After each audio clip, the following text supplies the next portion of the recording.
everything home buying, selling, and living right here in beautiful Santa Clarita. I'm your host, Sahar Maynard, realtor with Keller Williams VIP Properties. In each episode, I'll be sitting down with guests, buyers, sellers, lenders, and local experts and discussing the market, sharing stories, and answering the questions you're actually asking. And for our first episode, we're starting with a big one. Should I wait to buy until prices or interest rates come down? Let's see.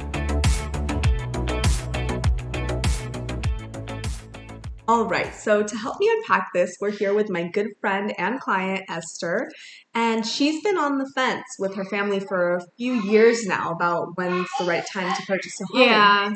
And I guess I'll just give her a moment to explain what's been keeping you guys on the fence. Absolutely. So we moved to California from Oregon a couple years ago, and we own our home in Oregon, and we bought it in 2017. So interest rates were really low, and we refinanced when they went even lower. So we have a very low interest rate, and the principal was not that much either. So the cost of the house total is it's like penny change compared to what the market is here. And it's really hard to swallow that higher payment, knowing that interest rates might go down or housing prices might go down. And it's so tempting to play the waiting game. And with my husband, he likes to make the most informed decision possible and gathers all of the numbers, and he keeps thinking we can beat the market. That makes sense. I think a lot of people are in the same boat, whether they relocated to California or even if they've been here all their lives. The interest rates right now have gone up quite a bit since a few years ago. And I remember, back in 2019, 2020, we had just unicorn rates. They've never been that low. I don't think they're ever going to get that low again. Incredible. And it kind of causes this problem because a lot of people are waiting for rates to get that low, and it very likely might not happen again. Yeah. But it has kept a lot of homeowners from selling their home as well because they're locked into those rates, and they don't want to put their home on the market and purchase another home that is now at 6.5% or 7% when they had that really good rate. Yeah. The thing is, if you are looking to purchase a home, especially as a first-time home buyer, it probably isn't a good idea to wait, even with the interest rates being higher, just because no matter what, you're missing out on the appreciation that home would have in a few years. So even though the prices might be slightly higher now than if you found your perfect home and even purchased it with the current interest rates, there's a lot of creative ways to get that rate a little bit lower to where it's comfortable. There's something called a buy down. You can do a 1 or 2 year buy down where your interest rate would be lowered by a point or two during that time. Those are really great. Also, if you were to wait it out and if the interest rates did drop, you could refinance, just as you mentioned you guys did. But if the interest rates don't go down and they stay where they're at, you're missing out on years of that appreciation. If you would have purchased a home 5 years ago, even without the difference in the interest rate, and had the appreciation that a home generally has every year, you're actually looking at a much better investment than waiting and saving a few $100s a month on the difference of that interest. It's kind of like, do I invest or pay down my debt? Well, you have to do kind of a mix of the two, right? So you're capitalizing on those interest rates. Absolutely. That makes sense. Absolutely. Yeah, it's a huge factor. But I do think, any way that you run the numbers, and we'll run them in just a second so the viewers can see. Let's see this on the board.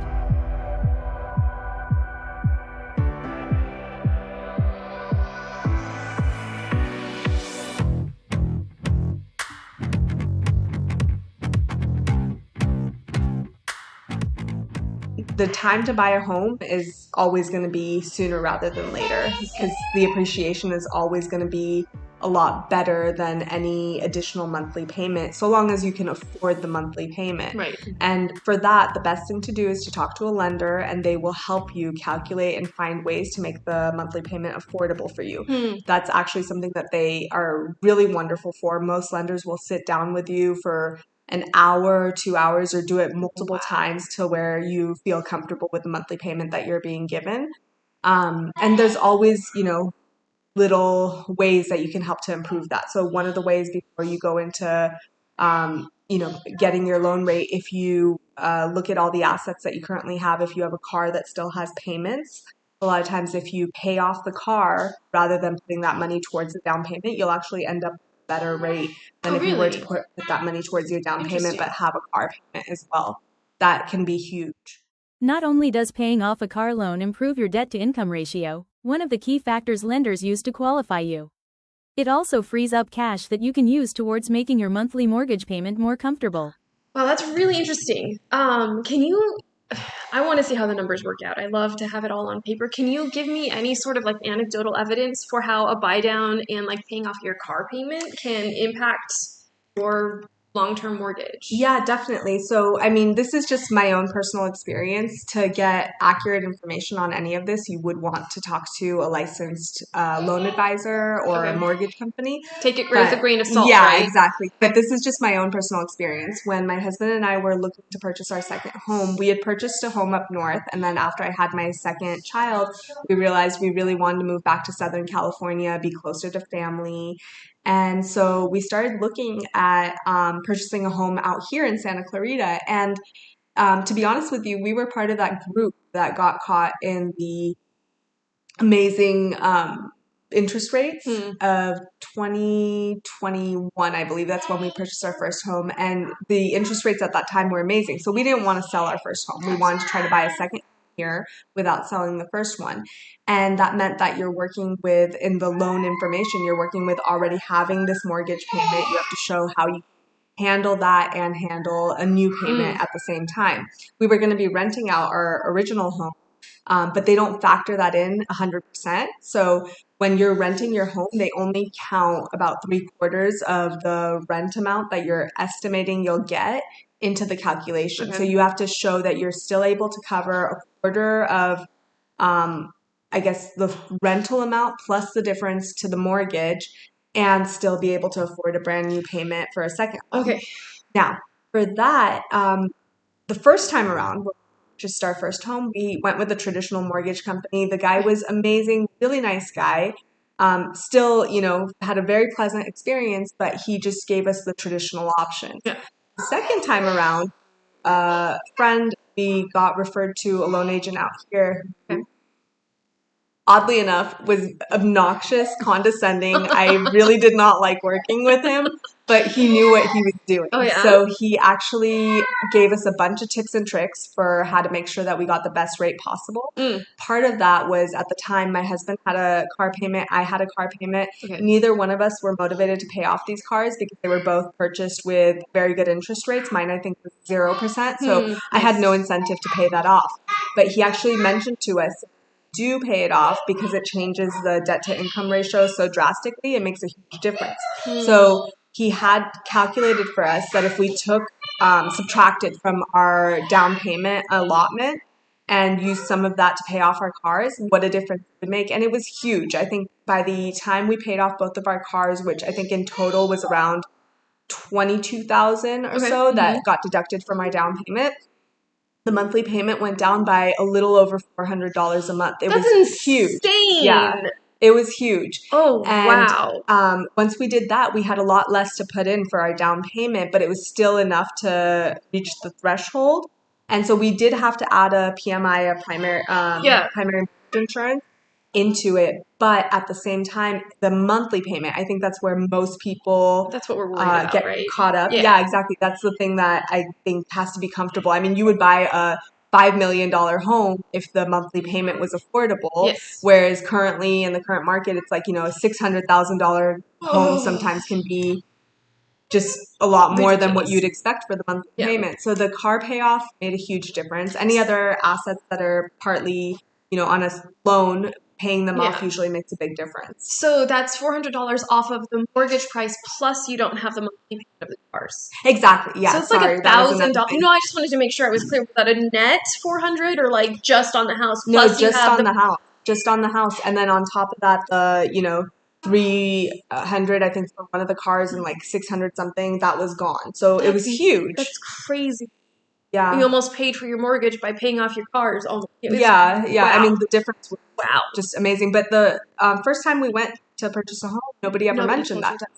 The other thing that was really insightful, again, the second loan officer that I didn't get along with, but really helped out, he mentioned that, I have a lot of student loans, as I think a lot of people in our age range do. Yeah. My husband was lucky enough that he didn't really have quite a lot of students. And so when we would try to run the calculations with both of us on the loan, it was very different to when we ran it with just him on the loan. Okay. So I'm still on the deed to the house. I'm still owner of the house, but I'm not on the loan, which made a huge difference to the interest rate that we got as well. So many pieces. Yes. And again, all of this, take it with a grain of salt. You still need to see the licensed advisor. I am not in that field. I'm a real estate agent, but these are just my personal experience. Yeah, but you're telling us the options that we may have so that we're no longer feeling blocked from picking the house that we like. Exactly. Like, knowing these things are possible, even if our situation is a little bit different, just knowing that this type of out there, I think really kind of lessens the burden feeling when you want to go and buy a house, because you have all of your current payments and then you're trying to add on this other thing. But realizing by getting rid of some of those payments, taking out of your down payment, which everybody thinks you got to save up so much for your down payment, seeing how much that can impact your monthly payment. That's the biggest thing. I would love to go and and I think a lot of people get intimidated to actually call a loan officer or sit with a mortgage company and run those numbers.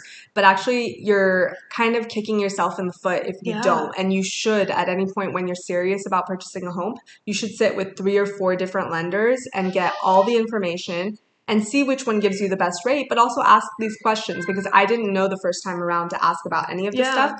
Now, in the future, if I want to purchase a home, I'm going to be asking all kinds of questions, but I didn't even know that these things were possible beforehand. So would it be possible for you as my real estate agent to come with me to a loan officer to help me ask those questions? First of all, would a real estate agent such as yourself know what questions to ask to lower that payment? And secondly, would you have trusted loan officers that you know then could recommend then to pass us on to, who have a record of getting people's down payments or monthly payments down? Well, I wouldn't normally go with you. However, I do, and I think most real estate agents and most realtors do have trusted loan officers that they work with regularly. They can usually recommend 3 or 4 of them to you so that you're still able to make your own choice. I would never want to just tell you, go with this guy. No. But I would give 3 or 4 different agents and different companies that we work with. And, there's a few that work very closely with the brokerage that I'm at, but also there's some that I know that work with other brokerages and we're still, they're very trustable. So I'd usually give you 3 or 4 recommendations and let you go to them and ask your questions. I would definitely, if you were my client, I'd definitely tell you from my own personal experience, ask them these questions, look out for these things.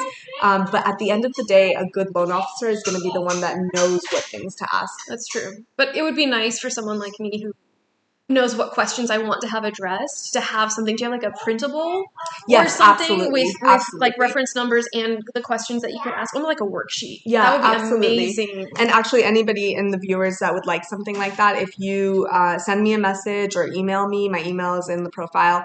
If you send me a message, I would definitely be more than happy to share anything like that with you. That's so amazing. I love knowing all of that. I'm so happy to help you, Esther, and I hope that you guys look into it very soon. Absolutely. Yeah, with your help, I think we'll be a lot more willing to jump in than we have been for the last couple of years. That's awesome. Yeah, that's awesome. Thank that's you what I like so to hear. You answered so many questions I didn't even know I had. Thank you. Oh, thanks for you. having And thanks me. for sitting with me today. Of course. It's always a pleasure. Our kids are playing in the background. It's so much fun. A lot of fun.